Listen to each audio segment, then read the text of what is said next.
ভাই আজকে আমি জানি না কি বলবো, ঠিক আছে, আমার কাছে কিছু শব্দ খুঁজে পাচ্ছি না। তবে C1 C2 C3-তে যারা বসেছিলে, ঠিক আছে, আমিও তাদের মধ্যে একজন। আমার C2 ছিল, রাইট ছিল, C2 রাইট। আর মেসি আসা এবং মেসি যাওয়ার পর তার মাঝে মেসিকে 3 থেকে 4 বার দেখেছি। মেসি ওই সাইডে এসেছিলো, ভালোই হাত টাত নাড়াচ্ছিলো, আমরাও সামনাসামনি থেকে দেখলাম, ও মেসিকে দেখছি, আমরাও চেয়ার করছি, মেসি মেসি আঙ্কারা মেসি, ঠিক আছে।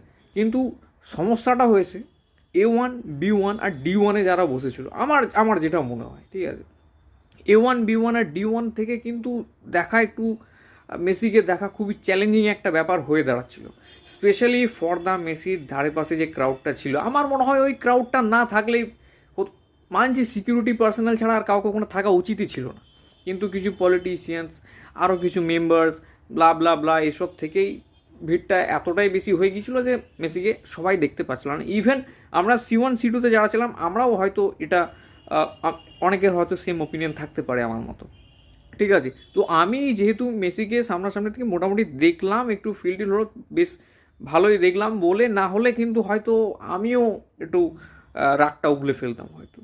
তবে স্টেডিয়াম প্রপার্টি ভাঙার পক্ষপাতী আমি নই, তবে ম্যানেজমেন্টকে আমি ভীষণ ভাই ক্রিটিসাইজ করব, এটা কিন্তু একদম ভালো ম্যানেজমেন্টে ছিল না। And this is very crazy যে ভাই এত বড় একটা ওয়ার্ল্ড ইভেন্ট যেখানে ম্যানেজমেন্ট একটু একটু ভালো হলে আর একটু ভালো হতো আর কি। তো কমপ্লিটলি কেওস, ম্যানেজমেন্ট ভালো ছিল না, ঠিক আছে।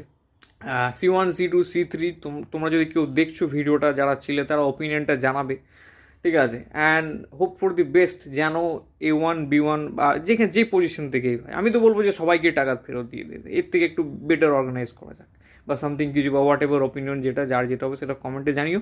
তবে it was not a good experience for everyone. আমার মনে হয় it could be much better than this. So let's see what happens.